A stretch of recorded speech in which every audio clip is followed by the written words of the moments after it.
Praise the lord. ప్రభువైన యేసుక్రీస్తు నామములో మీ అందరికీ ఉదయకాలపు శుభాలు తెలియజేయుచున్నాను.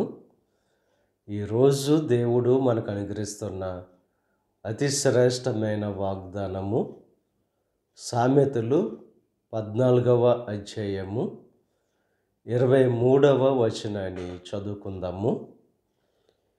ఏ కష్టము చేసినను లాభమే కలుగును. మీరు ఏ కష్టపడి చేసిన పని ద్వారా దేవుడు లాభాన్ని కలుగు చేస్తానని చెప్పి వాగ్దానం చేస్తున్నారు. దేవుని యొక్క వాక్యం బహుస్పష్టంగా తెలియజేస్తుంది.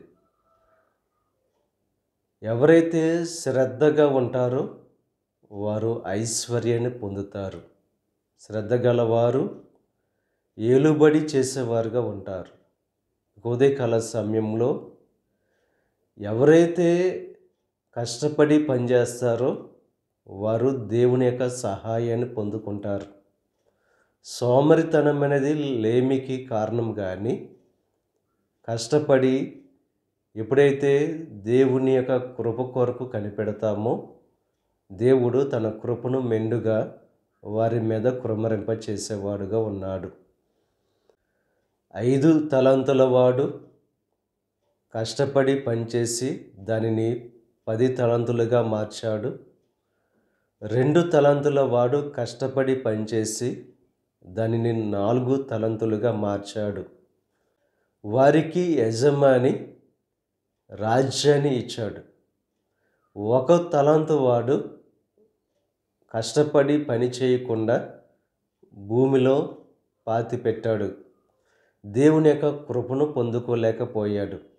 ఇక ఉదయకాల సమయంలో ఎప్పుడైతే కష్టపడి శ్రద్ధగా మనం పనిచేస్తామో దేవుడు ఆశీర్వదించేవాడుగా ఉన్నాడు. గనుక ఈరోజు దేవుడు అనుగ్రహిస్తున్న వాగ్దానం, ఏ కష్టము చేసినా లాభం అనేది మీకు కలుగుతుందని చెప్పి దేవుని యొక్క వాక్యం బహుస్పష్టంగా తెలియజేస్తుంది. కనుక దేవుని యొక్క ఆశీర్వాదం పొందుకోవడం కోసం కష్టపడి ఎప్పుడైతే పని చేస్తారో దేవుని యొక్క ఆశీర్వాదాన్ని పొందుకుంటారు, ఐశ్వర్యాన్ని పొందుకుంటారు, ఘనతను పొందుకుంటారు. కనుక ఆ కష్టపడి పనిచేసే మనసు కలిగిన వారుగా ఉండడానికి ప్రయత్నం చేయవలసిందిగా ప్రభు పేరట మిమ్మల్ని కోరుచున్నాను. దేవుడు మిమ్మల్ని దీవించి ఆశీర్వదించి మీ కష్టానికి తగిన ఫలితం దేవుడు కలుగజేయును గాక.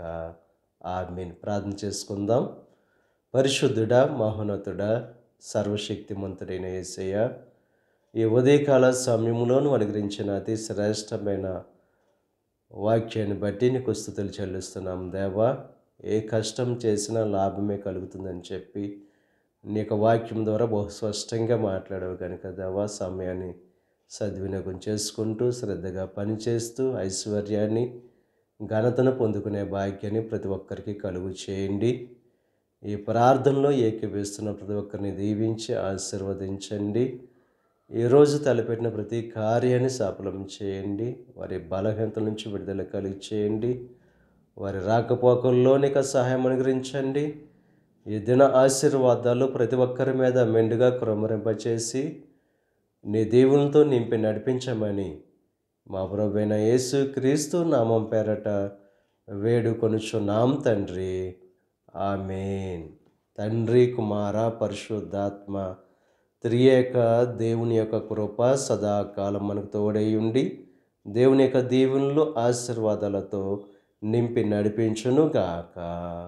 ఆమేన్.